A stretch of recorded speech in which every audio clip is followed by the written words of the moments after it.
నా పేరు జానకి రామయ్య, రాజమండ్రి నియోజకవర్గం నుంచి మాట్లాడుతున్నాను. నాది క్లస్టర్ నెంబర్ 11. నిన్న ఈరోజు మహానాడు మా పసుపు తెలుగుదేశం పార్టీ పసుపు పండుగ.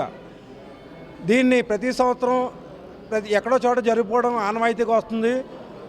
ఈ సంవత్సరం నెల్లూరులో చేద్దాం అనుకున్నారు. నెల్లూరులో చేద్దాం అనుకుంటే మోడీ గారి పిలుపు మేరకే ఖర్చులు తగ్గించాలన్న ఉద్దేశంతో ఇక్కడ గర్వంగా చెప్తున్నాం, డిజిటల్ టెక్నాలజీ ఉపయోగించుకోవడంలో తెలుగుదేశం పార్టీ ముందుంటుంది అన్నదానికి ఇదే ఉదాహరణ మీరు అందరూ కూడా చూస్తున్నారు.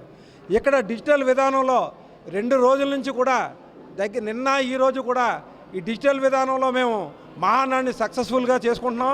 ఇక్కడ వరకు వస్తే 34, 36, 39, 41, 42 5 వార్డులలో నేను క్లస్టర్గా నా ఆధ్వర్యంలో ఎమ్మెల్యే గారి ఆదిరెడ్డి వాసు గారి ఆదేశాలతో ఇలా చేస్తున్నాం. రాజమండ్రిలో ఇలా 12 చోట్ల జరుగుతుంది. ఇక్కడ ప్రతి ఒక్కరికి భోజన సదుపాయం కానీ, మంచినీటి సదుపాయం కానీ, టిఫిన్ సదుపాయం కానీ, ఏసీతో సహా ఎవరు కష్టపడకుండా కార్యకర్తలందరికీ కూడా ఒక కుటుంబ పండుగల జరుపుకుంటున్నాం. ఇది కొత్తగా చంద్రబాబు గారు, లోకేష్ గారు కలిపి డిజైన్ చేసిన టెక్నాలజీ సక్సెస్ఫుల్గా అయింది. నిన్న ఒక్కరోజే 7,50,000 మంది దీంట్లో అటెండ్ అయ్యారు. 1875 క్లస్టర్లు మొత్తం ఆంధ్రప్రదేశ్ మొత్తం మీద నడుస్తూ ఉన్నాయి. క్లస్టర్లకి బాధ్యత అప్పచెప్పి ఇది సక్సెస్ఫుల్గా చేసి ఈవేళ మొత్తం ప్రపంచంలోనే పెద్ద ఇది చరిత్ర అని చెప్పచ్చు. ఎందుకంటే డిజిటల్ మహానాడు నడపడం అంటే ఈవేళ నాకు 60 సంవత్సరాలు ఉంది. ఈ టెక్నాలజీని ఎలా ఉపయోగించుకోవాలో కూడా తెలియని పరిస్థితుల్లో దగ్గరుండి మాకు ట్రైనింగ్ ఇప్పించి ఇది సక్సెస్ఫుల్గా చేసాం. మేము 10 మందికి చెప్పే విధంగా ఉన్నాం.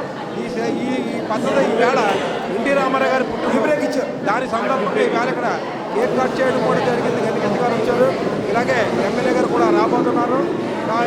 ఇలా సక్సెస్ఫుల్గా చేసి తెలుగుదేశం పార్టీ ఆంధ్రప్రదేశ్లో పంచుకోవడంగా ఉంటుందన్న దానికి మా కార్యకర్తల నిబద్ధతతో ఉదయం 8:30 నుంచి రాత్రి 7 గంటల వరకు ఎవరు కూడా కదలకుండా ఇక్కడే కూర్చుంటున్నారు. ఇక్కడ మీరు ఎదురుకుండా చూశారు మీరు జనాలు ఎలాగున్నారో. మేము ఎవరికి డబ్బులు ఇవ్వలేదు, కేవలం భోజనాలు మాత్రమే పెడుతున్నాం.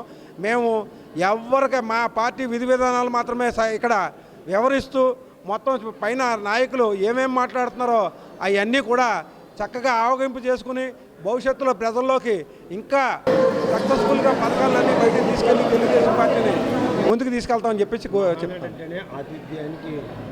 మహానాడు అంటేనే ఆతిథ్యానికి. ఇది మార్నింగ్ బ్రేక్ఫాస్ట్ కావచ్చు, టీ కావచ్చు, తర్వాత 11 గంటలకి మజ్జిగ వస్తుంది, మధ్యాహ్నం 1 గంటకి భోజనాలు పెడుతున్నాం, మళ్ళీ 3 గంటలకి టీ, బిస్కెట్స్, స్నాక్స్ ఇస్తూ సాయంత్రం కూడా మళ్ళీ ఏదో ఒక వాటర్ కూడా మొత్తం టోటల్ అన్నీ చేసాం. మహానాడు అంటేనే ఆతిథ్యానికి మారుపేరు.